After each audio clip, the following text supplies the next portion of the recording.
What's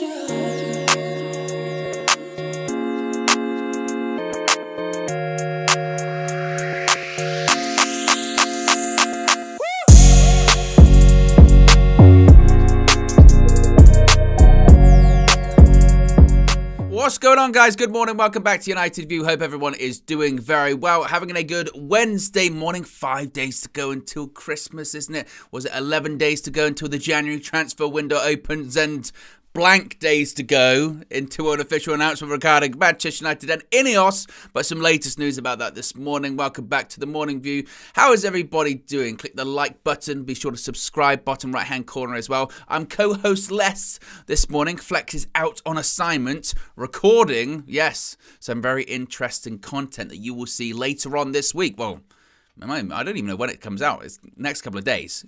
Certainly.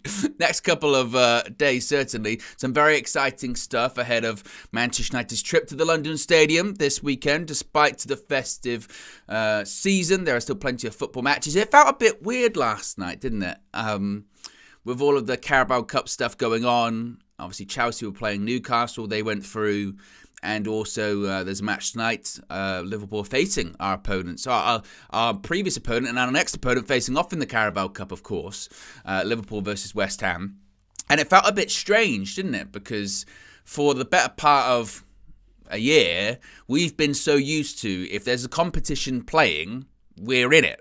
If there's a competition going on, or if there's a round of said cup competition, whether it be the Carabao Cup or the FA Cup or whatever it may be, we're involved. And that's not the case. So it was a bit of a strange one to have football going on last night, Manchester United not be involved. Wasn't the worst thing in the world, it must be said. But still, did you have fear of missing out? What do they call it? FOMO?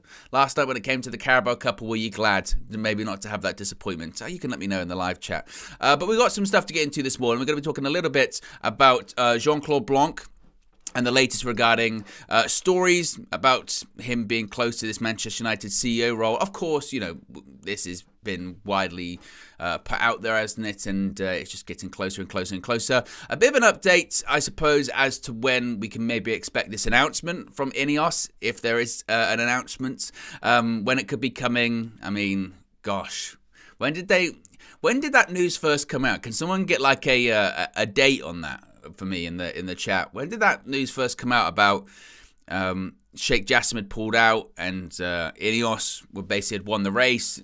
When was that? Was that October? Was it October? And then he was like, it's going to be next week. And we've had a lot of next weeks, haven't we? We've had a lot of next weeks since then. I forget when it was. But then it was during the last international break. Then it was, it's going to be the second week of the international break. Then it was, well, it's going to be before Christmas. Hey, Christmas is 5 days away. Santa's already packing up his sleigh and he's doing little journeys. You know, he's checking, right, where do I have to go first? And he's going, oh, Mike, is Santa going to make it around the world and deliver everyone's gifts before Sir Jim Ratcliffe and the Glazers agree a deal for 25% of Manchester United? I don't know. Did you ever have that as well when you were younger, that sort of Santa track, or try and work out the logic involved in all of that too? Going, how did he... I can't... Hey, why have people in Australia got their gifts first? Those conversations used to be had a lot in my household, but there you go. What are people saying in the chat as well? Just Josh Media, Graphics Guru, Visual Ninja is in the chat with just the eyeballs. He's always watching, Just Josh. You never know. He's always lurking. He's always watching. I also said, actually, since he's in the chat this morning, and since all of you are in the chat this morning, put some pressure on him. Yeah, put some pressure on him. We need a Just Josh emoji. I don't know why he hasn't got one in there. I mean, he makes them. Maybe it's, you know, he doesn't want to be, you know, egotistical or anything like that. But we need a Just Josh Media emoji. Even if it's just the logo, the little, whatever that is, the ninja. We need that in the chat for when he does his Just Joshness. Okay, so that put pressure on him as well. Big Up Rich is in the chat as well. Says the time zones. Yes, it is the time zones with Santa Claus flying around. Christmas says around mid-October. I think it was around then, wasn't it? When that whole thing happened about, okay, it's not going to be the 92 Foundation. It's going to be INEOS and it's going to be anytime soon. And then, you know, anytime soon is just like anything with this whole strategic review, right? It's just been the longest time. So yes, we've got plenty to get into. Just a couple of things as well before I get into the news. One, FC24 was back yesterday, Flex and KG, co-op seasons. It's well worth a watch. New format, remote. It's well worth a watch because they did so well. And then maybe the last sort of, I'm going to say 30 to 45 minutes of it is just pure chaos. Pure chaos, that stream. KG, if you're into this kind of thing and you want to go and see someone live have a nervous breakdown and say, like, I just can't do this anymore, go and watch that stream, because that's what happened yesterday. All they had to do was get a point to win the title, and I won't say whether they did it or they didn't, but it took them way longer than it should have to get even close towards the end. That last 45 minutes was insane. A lot of bickering, a lot of back and forth, so be sure to check that out. Also as well, while I'm doing this housekeeping stuff this morning, the latest episode of UV Raw is out right now. Exclusive for members only. You'll be able to see it on the sidebar in just a second. There you go. What perfect timing. It's out right now, episode 31, members exclusive. And you can see from that screen grab there, it's the behind the scenes of the UV end of season party. Yes, this took place, gosh, how many months ago? I don't even know. But we were in a nice sort of Caribbean place. And I myself was eating a plate of Caribbean food. Yes, you can witness that. You can witness my taste test and witness, I would say I didn't really participate in the dancing or anything like that, but it was a lot of fun. It was boiling that day as well. We were right in this like cellar and it was so hot. It was crazy. But you can watch that exclusive for members only. And if you do wish to become a member, you can do so. Links in the video description. It's also the pinned comment in the live chat, or you can or you can just click the join button and you can call into the full-time view. That's a sidebar right there. It's what it's for. Anyway, you've come here for some news. Let me get into it when it comes to Jean-Claude Blanc, or as KG would say, Jean-Claude Blanc, which sounds like a game show. Fabrizio Romano, speaking to Give Me Sport, has spoken about the former Juventus chief executive and PSG chief marketing officer being closer than ever to getting the CEO role with Manchester United. He has said, quote, he is really close to getting the job. It is just about the final details, and then Blanc is expected to become the new Manchester United CEO. He has big experience, so he's considered the perfect man for the job and for what Manchester United need in that position to protect the club and protect the team in some specific moments. Blanc is considered absolutely perfect after the experience he's got, not only at the INEOS group, but also at Juventus and PSG. Now, in addition to Jean-Claude Blanc being closer than ever, I mean, it was nobody else's job. I mean, Jean-Claude Blanc being confirmed, it's just a case of literally dotting the I's and crossing the T's with him, because everyone's known that he's going to be the next CEO for weeks at this point. But what's quite interesting as well is these other sort of sweeping changes seemingly that are coming, or INEOS have in store for Manchester United, particularly when it comes to the recruitment department for the club, because it's now being reported by several different outlets. We'll get all through them, starting with Mail Sport, that yes, John Murtough has been holding meetings this week over January transfer deals, even though it seems increasingly likely that Dan Ashworth of Newcastle will replace him as Manchester United's football director once Sir Jim Ratcliffe takes over.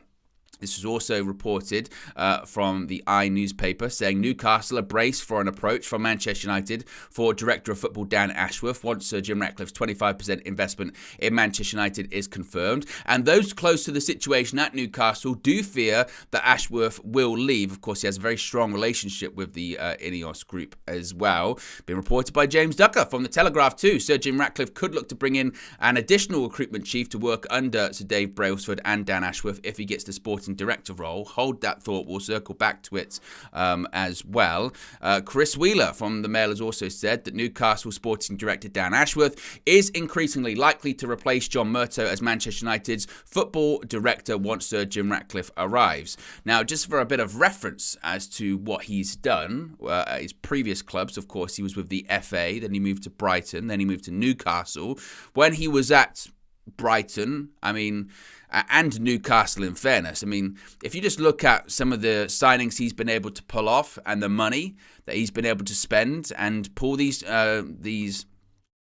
deals off, he spent, let's say, it's close to about £200 million, and for that he's purchased the likes of Isak, Matoma, Caicedo, Trossard, Botman, Pope, Anthony Gordon, Livramento, Cucurella, Lamptey. And if you look at a similar price point, Manchester United, they've spent around 220 million pounds on just Jadon Sancho, Anthony and Rasmus Højlund. And we're still looking for replacements for both of them. And then to add a bit of context to all of that too, because as I always say, football is not just about, or football recruitment is not just about incomings, it's also about outgoings. I mean, really, truly, the success of a transfer window for me certainly isn't just necessarily about who you bring in, it's also about who you manage to get out of the door.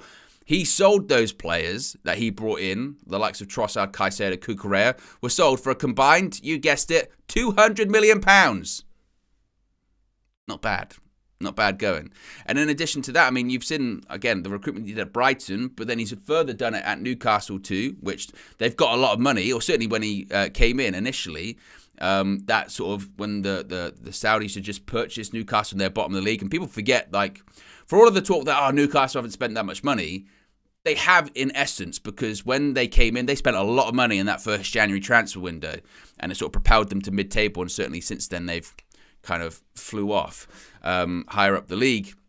So if we were able to get him, that'd be a massive addition, certainly to Manchester United, and it'd be a massive addition to an upgrade to the recruitment department, certainly. Now, it has also been reported too that it might not be just Ashworth that comes in as well.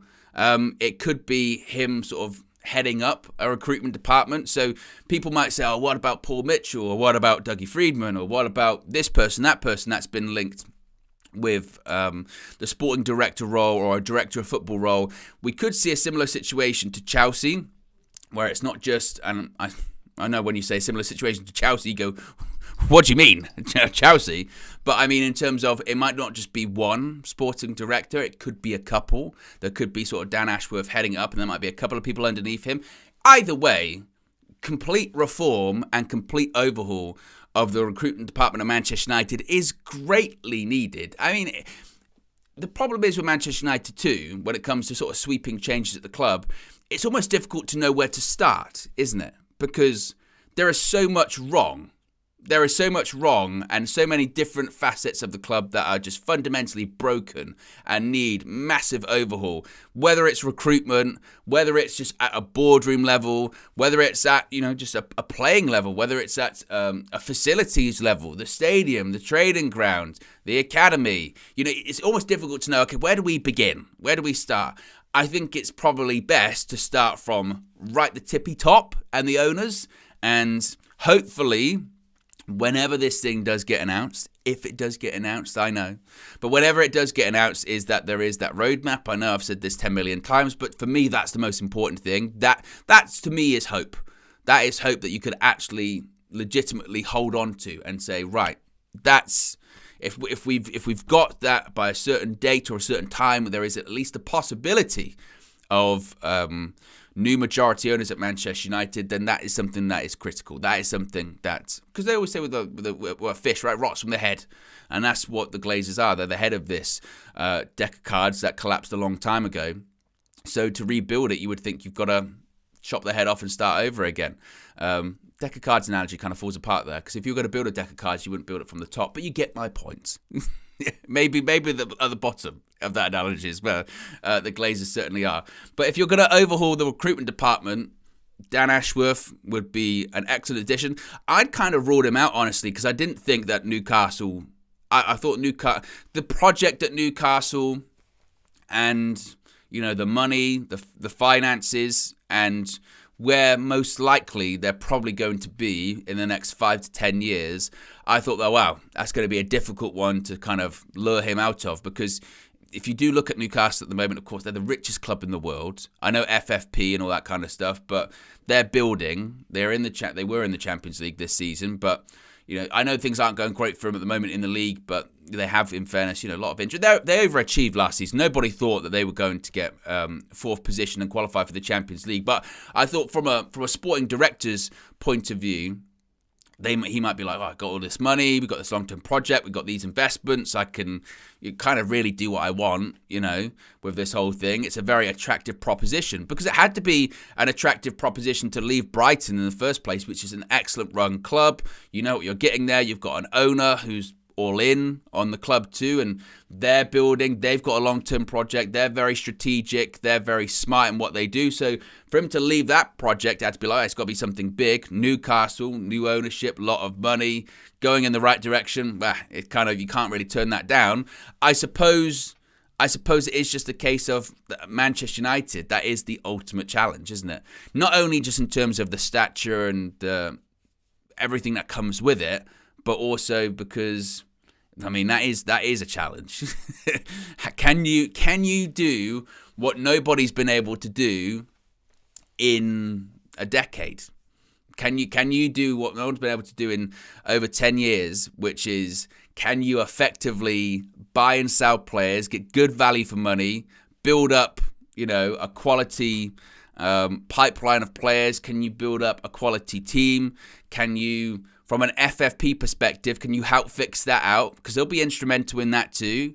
Can you bring players in and get them on decent contracts? Can you put them on contracts that actually incentivize them to play well and get better and get improved contracts in the future that they're deserved at the time? Can you manage that? Can you effectively, hold up a scouting department that can find people that not only have the right play style but have the right mentality and the right attitude? Can you build all of that, right? So yeah, I mean that is one heck of a challenge, isn't it? One heck of a challenge.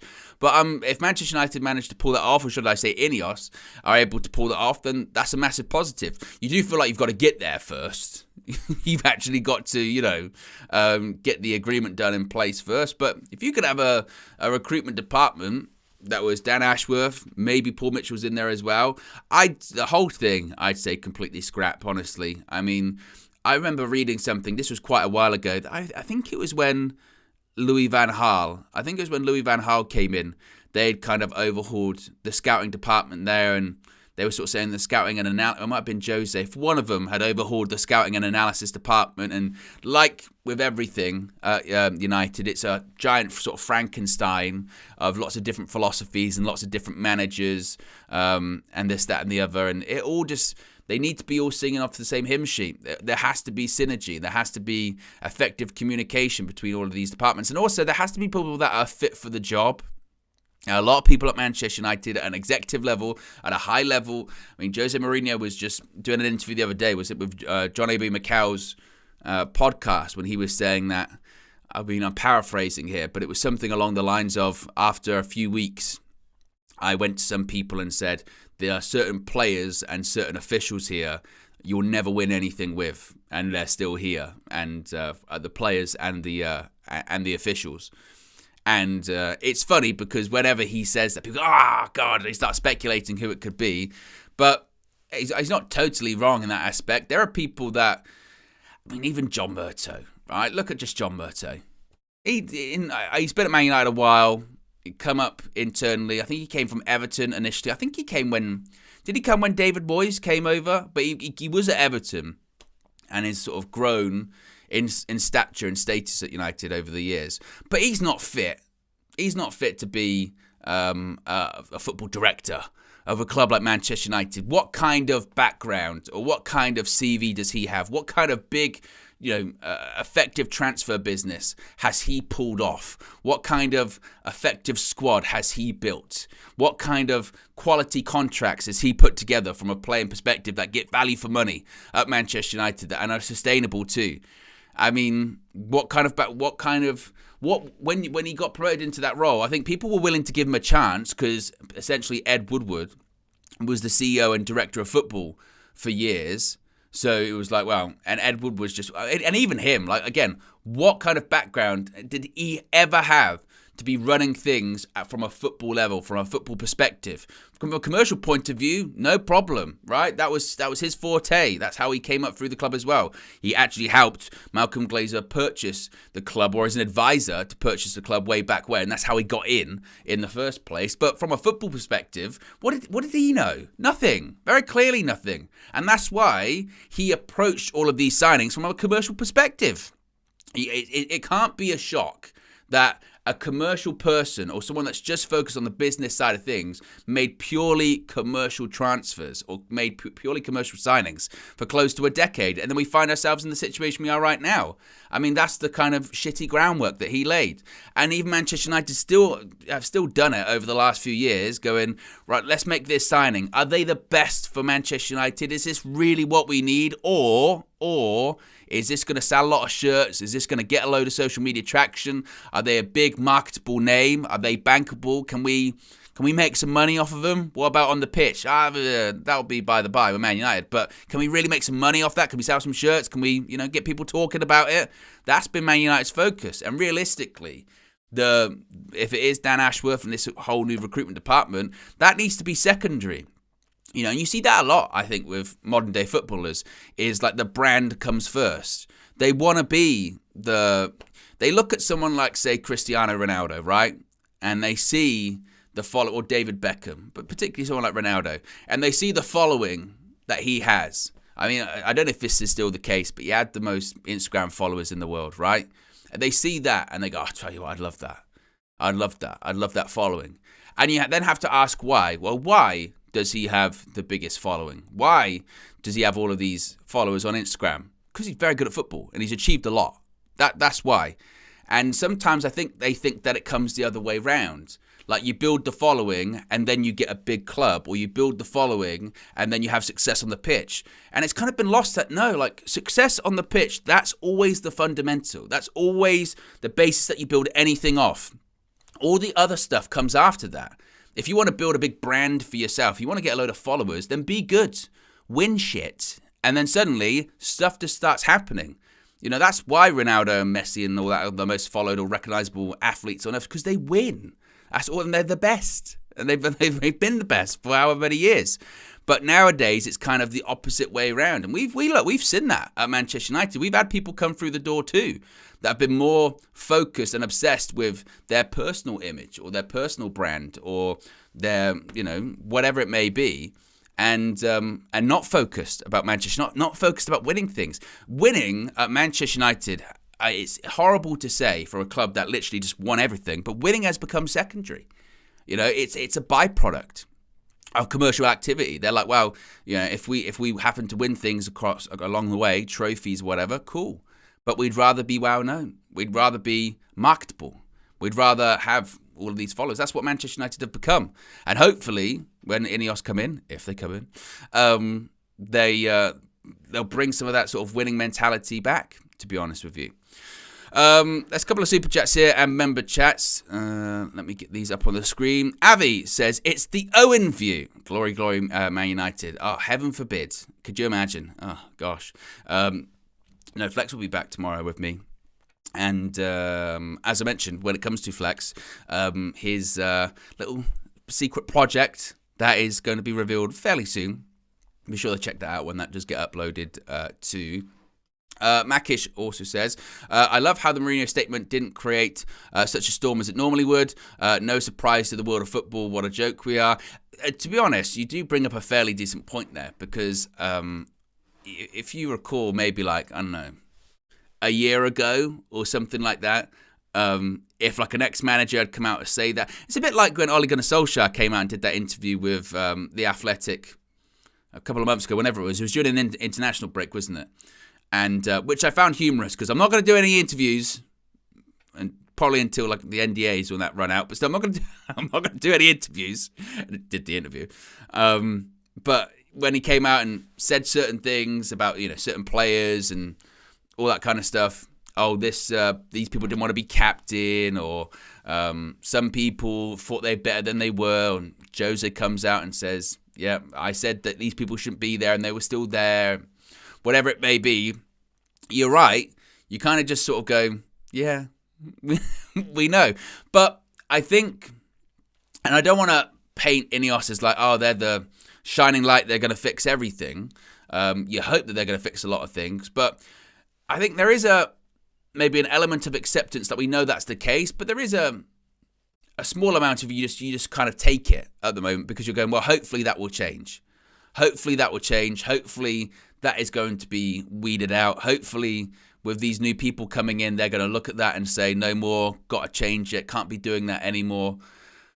As far as when this thing's going to be announced, I mean, your guess is as good as mine. I mean, let me know in the chat when you think, it's like picking a raffle. It's like, buy a ticket. When do you think that INEOS thing's going to be announced? I mean, it's 5 days to go until Christmas Day. They were saying before Christmas last week. I say the new year at this point now. I say the new year. It was never going to have any. It was never going to have any impact on the January transfer window anyway, because we just don't have an FFP. We're screwed financially, so it's never going to have an impact on that. And then once everything is announced, they say it will take 6 to 8 weeks to get ratified with all of the governing bodies and Premier League, FA, etc., etc., etc. So INEOS might not even be in place at this point till late February, maybe. So then you already have to start looking at planning for the summer. And like I've said before, I'm not opposed to them even now taking time and delaying. I'd much rather them be slow and get it right than rush into things. I'd much rather things be put together, like I said, that there is some hope at the end of the, there's some light at the end of the tunnel. I'd much rather that and have that full roadmap to the buyout. I'd much rather have them having control over footballing decisions at Manchester United that doesn't have any Glazer influence over it. The problem is I just don't know if I can believe that could ever be the case as long as the Glazers are still majority owners. I still have so many questions, honestly, about all of this. And to be honest, they're the same questions that I had when this all really kicked off with INEOS winning the race. That I went, okay, but how does this all work?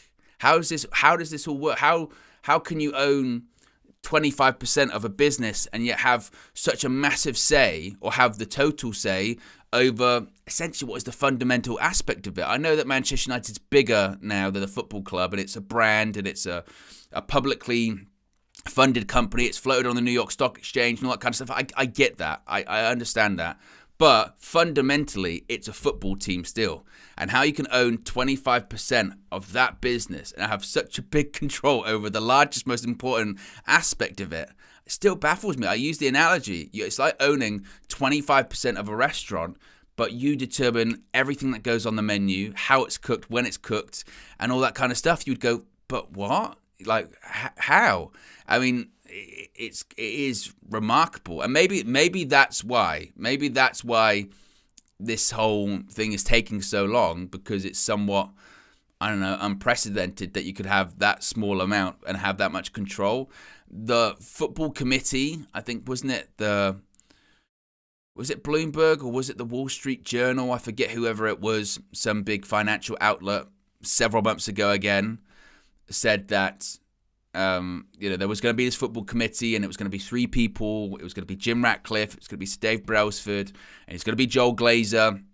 And I said, well, that still concerns me, because if the Joel Glazer's on there, who still would be, his family would still be the majority owners of Manchester United, he would still have influence over footballing decisions. And then you had people, going back to, you're dumb, you're an idiot, you don't know how a committee works. There's 3 people too. They could outvote him. And you go, well, they could, if we're assuming that every single person around that table has an equal vote, because then you would say, right, INEOS will always win in that situation. But are we really going to be that naive? Are we going to be really that stupid, that naive to suggest that the person still with the majority control over the football club is willing to be outvoted every single time on that situation and wouldn't have veto power or wouldn't have it written into something that, well, still, if I want to overrule something, I still can. Those are legitimate and really important questions. And maybe those are the things that are still being thrashed out. Hopefully, I would hope so, because I don't want to be in a situation, as a Man United fan, I don't want to be in a situation where, again, footballing decisions, key footballing calls are still going to the desk of Joel Glazer to be signed off on, because that's where we are now. That's where we've been for a decade, well, even longer. But some of these big critical errors from a footballing perspective, they've all gone past his desk. They've all gone past him, and whether or not, okay, should we sell Martial? Jose Mourinho, 2018. Should we sell Martial? Nope. Should we get Harry Kane? Nope. Should we? I don't know. Whoever it may be. Should we bring Ronaldo back? Yes. All of these key things that didn't work out for a variety of different reasons, but still, they've all gone past his desk and he's all signed off on all of them. So I don't want that guy being involved in footballing decisions. But I'm not naive enough to think that still, if he's part of the majority owners of Manchester United, he will think within his rights to go, hey, I'm still majority owner, I should still be involved in this. I still want to, I'll have an extra opinion and you guys can have your opinion. You can do the sort of due diligence and put these things together, but I'll still sign off on them. That's really worrying. That's really concerning, because then you sort of go, well, is there any real tangible change there? Or is it just another layer of bureaucracy? Is it just more people getting involved? Is it just more cooks in the kitchen? And we're still, trying to stir up some kind of winning recipe, but it still tastes like shit. I mean, it could be like that. So those questions, I know people roll their eyes when you say those questions, and I remember when I said them initially, some of the pushback, you're such a hater. Oh, why you just wanted the oil money? That's the great one. You just want the oil money. That's what it was. You wanted the oil money. I give a shit where the money is. I could care less where the money came from, who actually owned Manchester United, who won that race, as long as it's not the Glazers. I've said it all the time. All I care about is that the Glazers are just not involved in Manchester United. And, quite quickly, I guess it became quite obvious that the kind of quick surgical cutting them out completely, go away, never come back, that's not going to happen. So you have to reluctantly accept that it might be a longer term thing. It might be staggered over time. But that's why I say, if there is hope, if there is light at the end of the tunnel, if they say it's feasible by this date, by this time, we could buy all of their shares, or at the very, very, very least, we could be the majority owners and we can control everything at Manchester United. They can still have their say, but it doesn't matter because we'll be the majority owners. You can hold on to that. We can buy into that. That's a start. That's better than nothing. That's better than nothing. That is something.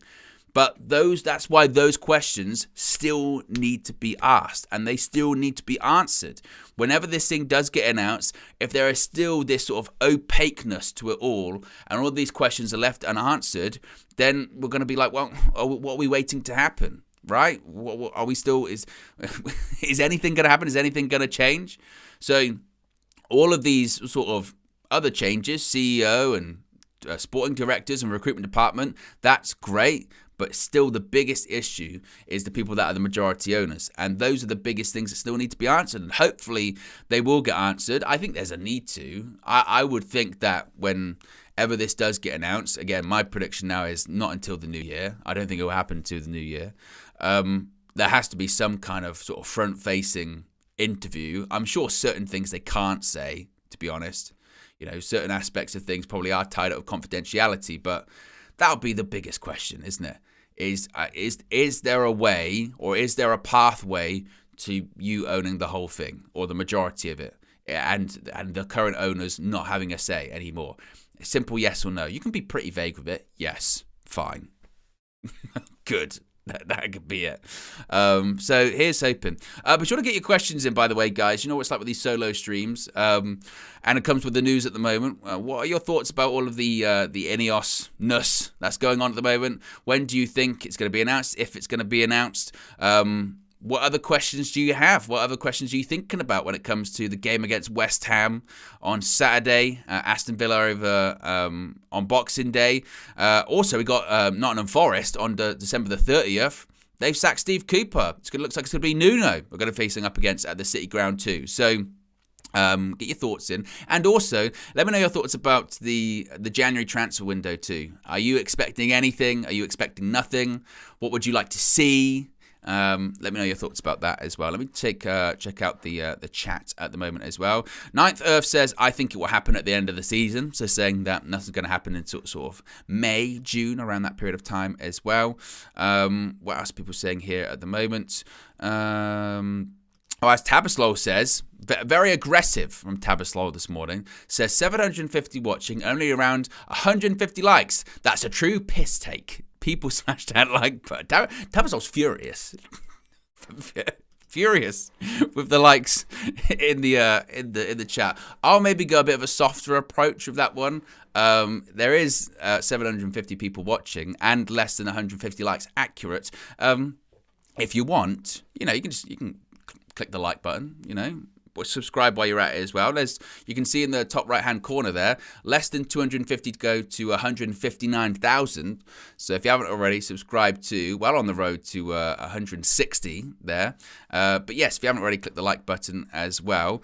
Wizard says here, Chelsea are already ahead, plus the new FIFA World Club Cup during the summer transfer window. United have no choice but to have a lot of new players and a team and a half worth ready in 2 years' time.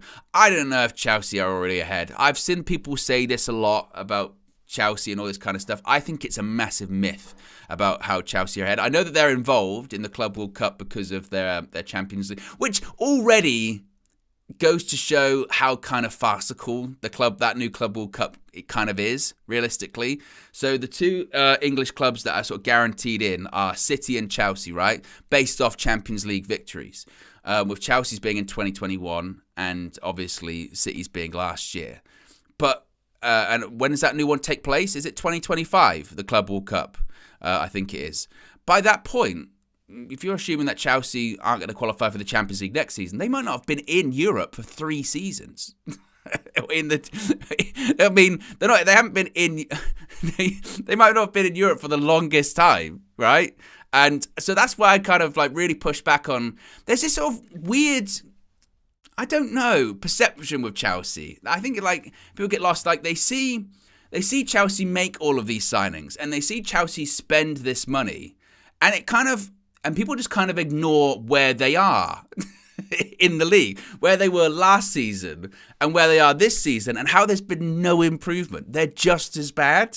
And people go, yeah, but it's a really good project. The project's working really well. You go, but I don't see that. I don't see that at the moment. Now, granted, it could all click and it could all work, but at the same time, it's like.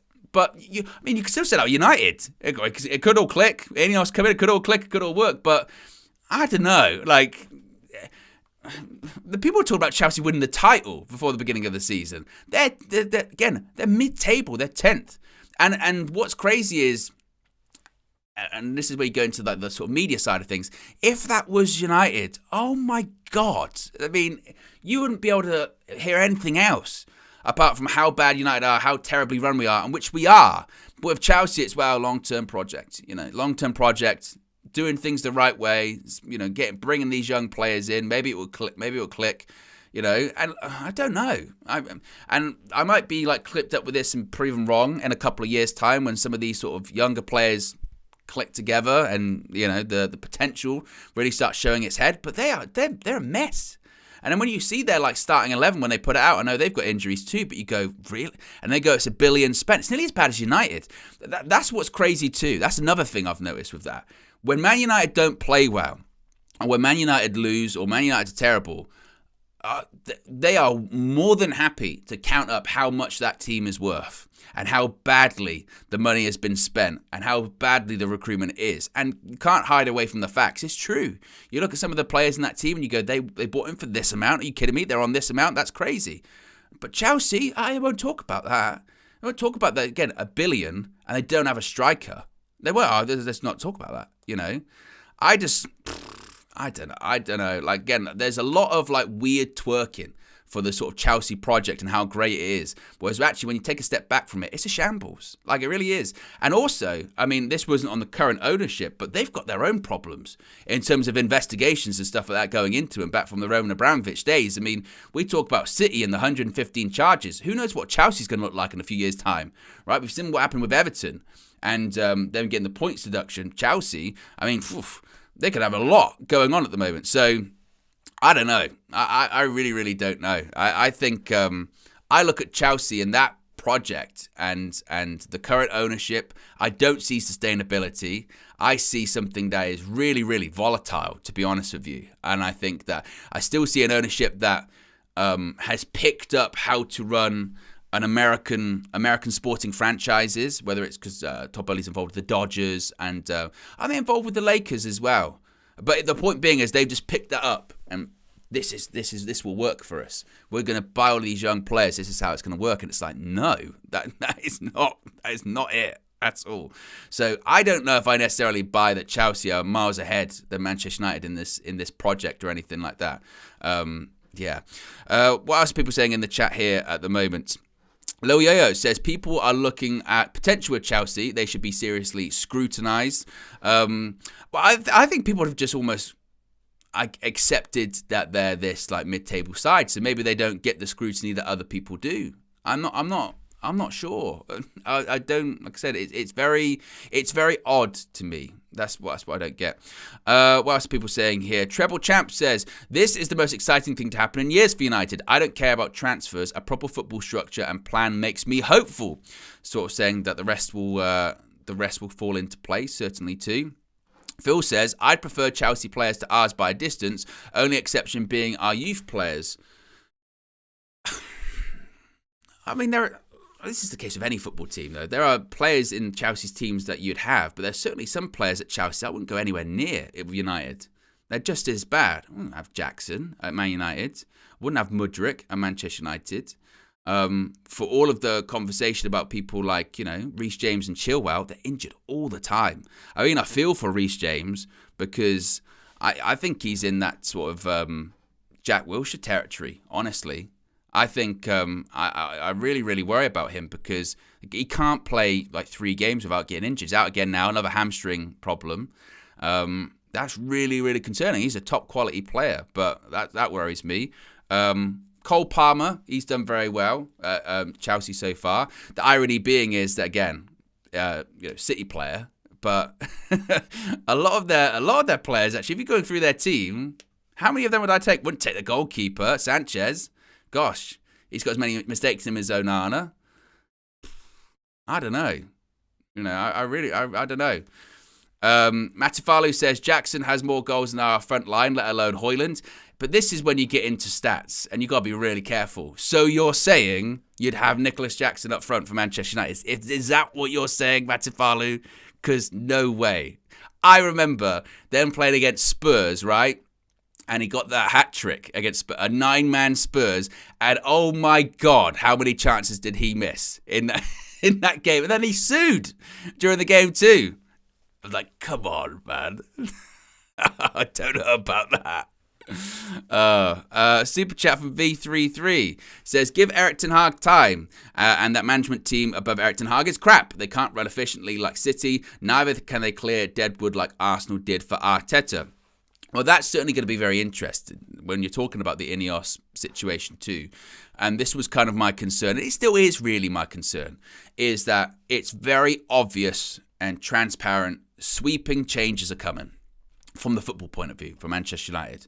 New CEO, new CEO of any company, that's a massive change. That is a huge, huge change. So you've got a new CEO that's coming in that is more football focused, has real strong experience and a really strong CV in working with big football clubs in certain situations. Global football clubs. Juventus picked them up really just from the ashes of being relegated to Serie B on the back of a scandal. Cut down a lot of players' contracts because of that. Managed to build them back up, build them into a team that won Serie A for a decade, and what people forget with him, with Jean-Claude Blanc as well, they say, oh, well, Juventus, another team full of scandal. But again, he was really set them up to win that. I think he left in, was it 2011, 2012? So that sort of decade of dominance, he sort of really built the foundations for, and then went to PSG. And he also oversaw the building of their stadium too, to make them at the time one of the most sort of self-sufficient clubs in Italian football. Now, of course, they're completely in chaos, but was a big part in all of that. Then goes to PSG as the chief marketing officer there, and turned PSG really into a global brand. I mean, it's probably the strongest thing about them, isn't it? Is how many people know of PSG now, the brand, and that's obviously because of the players that they signed too, but was very instrumental, involved in all of that. So if you merge those two together, that experience, you look at Manchester United, who have a lot of the similar things that he had when he first came into Juventus, not necessarily the scandal, but a team full of players that need to cut down their contracts, need to oversee some kind of stadium improvement, need just to oversee big projects and big reform at Manchester United. He's got experience in doing that. And Man United's the most marketable club in the world. Everyone knows Manchester United. Everyone knows the Man United brand. Everyone knows the Manchester United logo. So when he's got those two aspects to it and he's got experience, he's the most experienced chief executive, CEO, whatever you want to call it, since David Gill. In terms of his CV, he is perfect for the job when it comes to that, and that's very exciting. That is very exciting. And then when it comes to, again, those other people, the recruitment department, instead of it being, Ed Woodward, I'll control it all, instead of it being John Murtaugh of I've been here for a while, if it's Dan Ashworth, it's I've done it for the FA.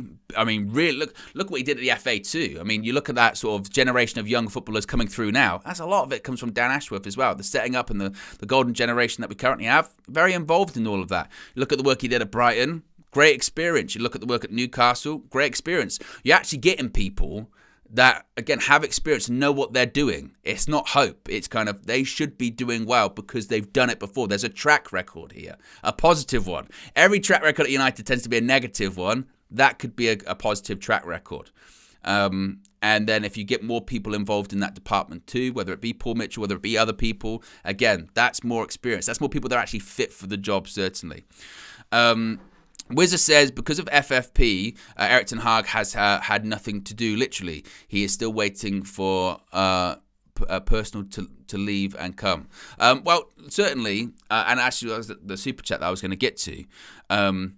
What is my concern is just those sweeping changes that INEOS are going to be making. Erik ten Hag could get swept up in that. He could. And that is my one worry, is that he could get swept up in all of those changes, that INEOS just might think that we're making massive changes, CEO, sporting directors, of course we're coming in, new football committee, blah, blah, blah, that they want everyone to be completely aligned, that they might have that question of who would your perfect manager be? Who would your ideal manager be? And it might not be Erik ten Hag. It might not be. And that's kind of my concern, is that maybe he'll get swept up in that. But I do think results will dictate. I think if United are turning things around on the pitch, or they're still in a fairly decent position when it pertains to top four, whether they're sort of fifth or sixth, I think he might get the benefit of the doubt. If it just gets completely toxic, completely out of hand, which it felt like it was going to in a couple of occasions this season, then he might be in a bit of trouble. But I still think he'll get to the end of the season anyway, Erik ten Hag, and then they'll probably evaluate it from them. But by that point, it might become very apparent what they should do, or what they're thinking of doing. Which again turns into the thing I said a few weeks ago, that there is a possibility, I suppose, that Erik ten Hag could become a bit of a lame duck manager, in the sense of everyone knows his future, but it's not confirmed by the end of the season. But I hope that's not the case. But I do think he'll have time to turn it around, certainly. Makish says, question is, why isn't Jean-Claude in a big job now? Well, he technically is, because he's employed by INEOS. Let me find his actual title, because he left PSG to take up this job with INEOS. Jean-Claude, it's not as if he's, been retired on a farm, not doing anything. INEOS title. He is, there you go. Jean-Claude Blanc, this was in December of last year. So this is a year ago. And this actually comes from the INEOS group website. And it says that INEOS has announced that Jean-Claude Blanc will join the INEOS executive team as the Chief Executive Officer of INEOS Sport beginning in February 2023. So, and in this role, Jean-Claude will oversee all of the INEOS Sports portfolio, covering football, Formula One, sailing, cycling, rugby, and running.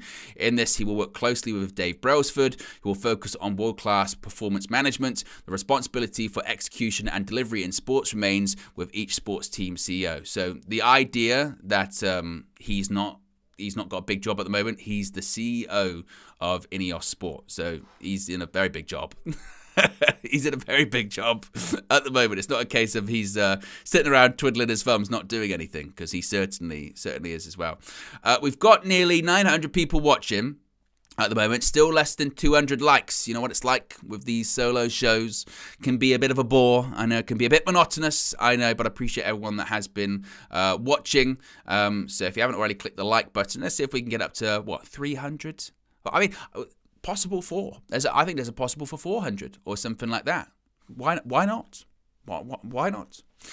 Yeah, why not? Loyo says Jean-Claude Blanc, which is obviously the KG pronunciation. What was he saying? Oh, that's the one he did. He did the Goldilocks and the Seven Bears.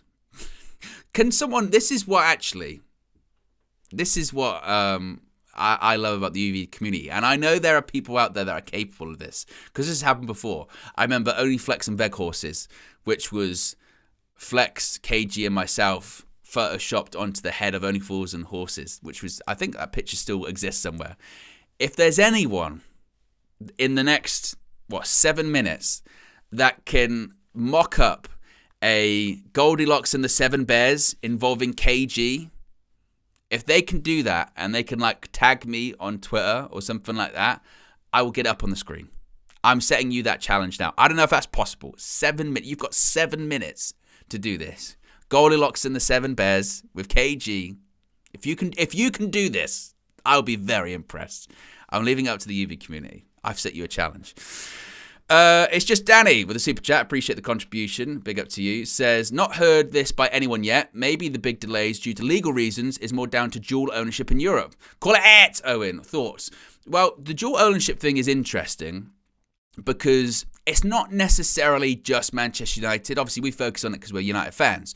But I think it's just a thing that people are looking at a lot more now, because I think really the biggest example is with the City group, with Girona, who are top of the La Liga, and Manchester City, who, I mean, I don't really get the full permutations to this and rules. So you can explain this to me in the chat if you know better than I.